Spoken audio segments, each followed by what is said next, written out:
گفتوگۆیان بابەتە دەکەم لەگەڵ دکتۆرە شواق جاف ئەندامی کۆمیتەی ناوەندی پارتی دیموکراتی کوردستانە لە ستۆدیۆی سلێمانی کوردستان 24 میوانە. دکتۆرە شواق زۆر سپاس بۆ ئامادەبوونت. پارتی گفتوگۆکانی دەست پێ کردووە لەگەڵ لایەنەکان، پێتان وایە پێکێنانی حکوومەتی نوێ زۆر درێژە بکێشێت یان نا؟ بەڵێ سەڵاو لە جنابێت و لە بینێرانی کوردستان 24 ئایا فترێکی درێژ دەبێت یان کورت دەبێت ئەو اعتیماد دەکات لەسەر ئیسیجابەی لایەنەکانی تر بۆ گفتوگۆ و هەروەهاش اعتیماد دەکرێت لەسەر یعنی ئاراستەی مفاوەزەتەکان چۆن دەبێت و دووبارە تاکید دەکەم ئیسیجابەی لایەنەکان بۆ ئەو تەرحانە یان ئەو بنەمانەی گفتوگۆ کە پارتی دایناوە کە یەک حکوومەتە یەک پەرلەمانەیەک هێزی پێشمەرگەوە ڕێگە نادرێت بە هیچ هەنگاوێکی نایاسایی کە رێگر بێت بەرامبەر پێشکەشکردنی ئارامی و ئاوادانی بۆ تاک بە تاکی خەڵکی کوردستانە. باشە، هێزی یەکەم و دووەمی براوەی هەڵبژاردن کە پارتی دیموکراتی کوردستان و یەکێتی نیشتیمانی کوردستانن بۆ سەرەتا لەگەڵ یەک کۆنەبوونەوە بۆ بەجیا لەگەڵ لایەنەکان گفتوگۆ دەکەن؟ طبعا مەسلەی یەکەم و دووهەم بۆچی یەکەم جار خۆیان گفتوگۆیان نەکردووە ئەمە شتێکی ئاساییە بە حکمی ئەوەی کە لۆبیەک دروستە بەنسبەتی پارتی وەکو ئاماژەمان پێکردووە ئێمە لەگەڵ هەموو لایەنەکان بڕاستی و زەمینە سازەیەکمان ئامادە کردبوو بۆ سەردانی هەموو لایەنەکانە و بە قۆناق بە تەکید سەردانی هەمووان دەکەین. بەنسبەتی لایەنەکانی ترش مافی خۆشیانە سەردانی لایەنەکانی تر ئەمەش لە کۆتایی پێم وایە بە بۆچوونی شخصی خۆم بۆ ئەوەی لایەنەکانی تر بۆ ئەوەی بزانن لە کاتی گفتوگۆ لەگەڵ پارتی دیموکراتی کوردستان لە چی سەقفێک گفتوگۆکانیان دەبێت. باشە، هیچ زانیاریتان هەیە کە کەی لەگەڵ یەکێتی نیشتیمانی کوردستان کۆ دەبنەوە؟ طبعا بەتەکید وەکو ئاماژەم پێکرد ئێمە سەردانی هەموو لایەنەکان دەکەین و سەردانی وەکو جەنابەت ئاگادار بووی دوێنێ سەردانەکان دەستی پێکرد لە سلێمانی و لە هەفتەی داهاتووش تەواوکەری سەردانەکانی ئەم هەفتەیە دەبێت و بەتەکیدش سەردانی یەکێتی نیشتیمانی کوردستانیش دەکەین چونکە هێزێکی سیاسی لە کوردستان و هێزێکی براوەی یعنی یەکێک لەو هێزانە کە براوەی ئەم هەڵبژاردنە کە کرا لە بیستیدا. باشە، پارتی چەند مەبەستێتی کە ئەو لایەنانی بەشداریان لە هەڵبژاردن کردووە بەشدار بن لە پێکێنانی حکوومەت؟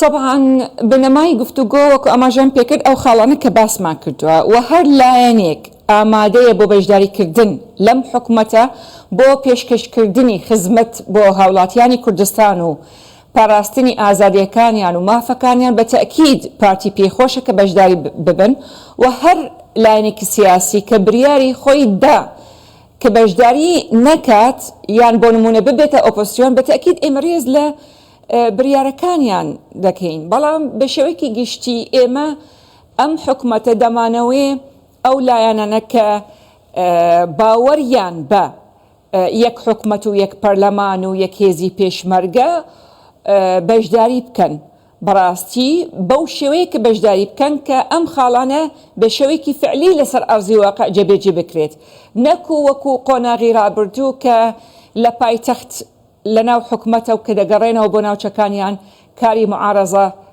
ئیشکەن، چونکە ئەمە خزمەت بە هاوڵاتیانی کوردستان ناکات بەڕاستی و لەم قۆناغەش بە حەقەت ناوچەکەش گۆڕانکاریکی زۆر پەلەی تایە و گۆڕانکارێکی گرنگ ناوچەکە تیاداوە هەروەهاش عێراقش هەر گۆڕانکارێکی تیابێتیان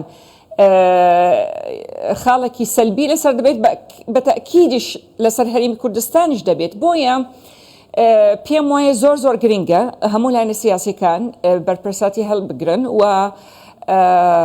گفتوگەکان زۆر بەجددی بکرێت و لە کاتێکی گونجاو ببێت بۆ ئەوی بتوانین ئێمە حکوومەتەکە تەشکیل بکرین و جگەلەوەی کە خزمەتی خەڵکی کوردستان بکەین ئامادە ببین بۆ هەر ئەگەرێک لەم ئەگەرانێک کە باسم کرد لەو گۆرانکاریەکە لە ناوچەکە یعنی ئەبێت. دکتۆرە هەندێک لایەنەکانم جارەوە دەردەکەوێت کە نایەنەوێت بەشداری حکوومەت بکەنە ماسکردنە بە بەرپرسیارەتی لە لای خۆیان یاخود ڕاکردنە لە بەرپرسیارەتی یان چییە؟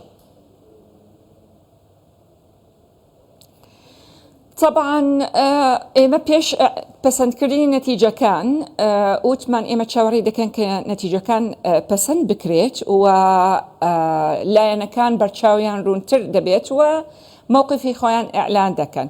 هەندێک لایەن یعنی وەکو ئاماژەم پێکرد ئێمە ڕێزەگرین لە بڕیاری هەر لایەنێکی سیاسی بە بەشداری نەکات یان بۆ نمونە وەکو ئۆپۆزیسیۆن ئەبێت.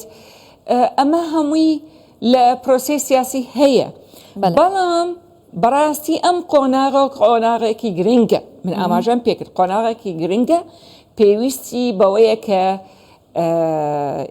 یعنی کۆدەنگەیەکی نەتەوەیی و نیشتیمانی بۆ پاراستنی قاوەڕەی هەرێمی کوردستان و هەروەهاش بۆ خزمەتکردنی خەڵکی کوردستان بۆ ئامادە بوون بۆ هەر ئەگەرێک لە داهاتووی کە عێراق ڕوبەڕوو دەبێتەوە یان ناوچەکەیە. چونکە وەکو ئاماژەم پێکرد هەر شتێک ڕوبەڕوو عێراق بێت بەتەکیدش تەئسیرێکی ئەبێت لەسەر هەرێمی کوردستانە. هەندێک لێدوانیش دەدرێت بەڕاستی لە مفاوەزات چەند جۆرێک مفاوەزات هەیە.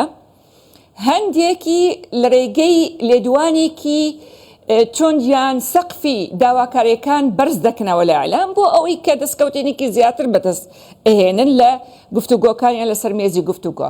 هەندێک لە نەوعێکی تر لە گفتوگۆ ئەوەیە کە تۆ هەنگاوێکە چیتە پێشەوە منیش هەنگاوێکە چمە پێشەوە بۆ ئەوەی ئێمە بگەین بۆ خاڵێکی مشتەرەکە. پێم وایە ئەمە دەبێت ئێمە بۆ خەڵکی کوردستان ئەگەر بەرژەوەندی حزبی دەبێت بخرێتە لایەک چونکە ئیستا ئێمە وەکو ئاماژەم ئەمان پێکرد قۆناغەکە قۆناغەیەکی ئێستیارە دەبێت بەرژەوەندی خەڵکی کوردستان و پاراستنی قاوەڕەی دەستوری هەرێمی کوردستان پێش هەموو شتێکە.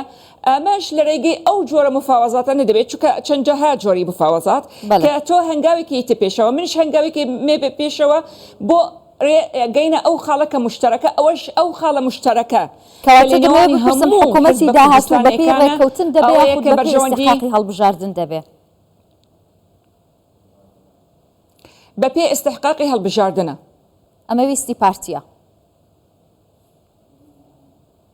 بەڵێ باشە دکتۆرە باست لە گۆڕانکاریەکان بەڵام وەکو ئاماژەم پێکرد ئەو خاڵە کە گرنگە هەمومان بەڵێ ئەفەن ئەو خاڵە مشتەرەکە کە دەبێت لای هەموو هێزە سیاسەکان بەڕاستی ئەوەیە کە بەرژەوەندی خەڵکی کوردستان و پاراستنی قوارەی دەستوری هەرێمی کوردستانە. ئەو نقطەیە یان ئەم خاڵە مشتەرەکە کە دەبێت هەموو هێزە سیاسەکان وەکو نقطەیەکی خاڵێکی مشتەرەک کە هەنگاوەکانیان ببنە پێشەوە بۆ ئەوی بگەنە ئەو خاڵە بۆ ئەوەی گفتوگۆکان کاتێکی زۆر نەبات و هەروەهاش بتوانین ئێمە حکومەت تشکیلکەین و ئامادە بین بۆ هەر گۆڕانکاریێک لەم قۆناغە. ئەگەر کاتێکی زۆری برد پێکەنانی حکوومەتی نوێ دواکەوت بەپێی بەلەبەر چاوگرتنی دۆخی ڕۆژهەڵاتی ناوەڕاست و گۆڕانکاریەکانی ناوچەکە چ مەترسیەک هەیە لەسەر هەرێمی کوردستان؟ طبعا لە سیاست هیچ محاڵ نییە و سیاست فەنی ممکنە بۆیە گفتوگۆکان اعتیماد لەسەر خاڵێک دەکات کە یعنی گفتوگۆکان جۆری مفاوەزاتەکانە وەکو ئاماژەم پێکرد. بەڵام ئەگەر تەخیریش بوو بەتەکید ئێمە وەکو پارتی دیموکراتی کوردستان تەکید لەسەر ئەوەیە کە دەبێت هەمووی بەرپرساتی هەڵبگرێت بۆ پاراستنی قاوەڕەی دەستوری هەرێمی کوردستانە. پێشم وایە هەموو حزبە سیاسەکانی کوردستان گرنگی ئەم قۆناغە دەزانن چییە و ئاگادارن کە ئەم قۆناغێکی هەستیارە ڕوبەڕوو ئەو ناوچەیە و هەروەهاش ڕوبەڕوو عێراق دەبێتەوە و بەتەکیدش هەرێمی کوردستان بە حکمی ئەوەی کە بەشێکە لە عێراق بەتەکیدش ئەوش دەبێت ئامادە بێت بۆ هەر ئەگەرێکیان هەر گۆڕانکاریەک. زۆر باشە دکتۆر لە ناوەڕاستی هەفتەی داهاتوو یەکەم کۆبوونەوەی پەرلەمانی کوردستان دەبێت بەڕێوە بچێت. ئەگەر لایەنەکان نەگەنە ڕێکەوتن ینی دۆخەکە بەکوێگات کۆبوونەوەی پەرلەمان بەکراوەیی دەمێنێتەوە؟ خۆی عادەتەن کۆبنەوەی یەکەم بۆ سنت خواردن و بەتەکید بوونی کەیانی تەشریعی لە هەرێمی کوردستان زۆر گرنگە بەڕاستی و بەپێی یاسا خۆی دەبێت سەرۆک و جێگر و پەرلەمان هەڵبژێرن بەڵام وەکو عورف ئەوە پێشتر نەبووە بەکراوەی دەمێنێتەوە بۆیە وەکو یاسا خۆی دەبێت هەڵبژێرن بەڵام ئەوە چەندەها خۆل وەکو عورفێک بەکراوەی ماوە چی لە پەرلەمانی کوردستان وە لە چی پەرلەمانی عێراقا بۆیە کاتێک ئەبێت بۆ لایەنە سیاسیەکان بۆ گفتوگۆ بۆ ئەوەی بگەنە ڕێکەوتنێک. زۆر باشە کەواتە پەرلەمان چاوەڕێ دەکات تاوەکو لایەنە سیاسیەکان لە ماوەیەکی نزیکدا بگەنە ڕێکەوتن. بەتەکید دەبێت بگەنە ڕێکەوتن چونکە دەبێت سەرۆکی پەرلەمان هەڵبژێرن ئەمەش طبعاً بەڕێکەوتن دەکرێت بە استحقاقی انتخابی دەکرێت بۆیە ئەوان وەکو دانیشتنی یەکەم وەکو ئاماژەم پێکرد سوێنی یاسایی خۆیان دەخۆن و هەروەهاش وەکو یاسا دەبێت سەرۆکی پەرلەمان هەڵبژێرن بەڵام وەکو عورفێک چی لە پەرلەمانی عێراق و چی لە پەرلەمانی کوردستان بەکراوەی دەمێنێتەوە حتا هێزە سیاسەکان ئەگەنە ڕێکەوتن. دکتۆرە سەردانی شاندەکەی داهاتووی ینی سەردانی داهاتووی شاندەکەی پارتی بۆ لای کێ دەبێت و کەی دەبێت؟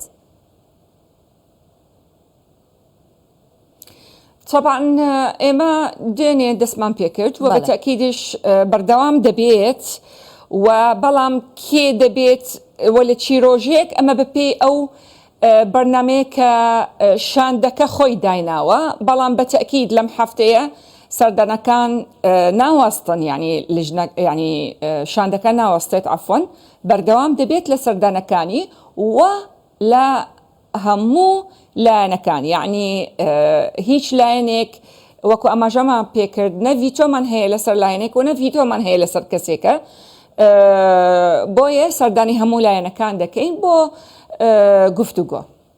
هەندێک لایەن خۆیان ساخ کردوتەوە کە نایەنە پەرلەمان چۆن گفتوگۆیان لەگەڵ دەکەن ئەگەر نێنە حکوومەت؟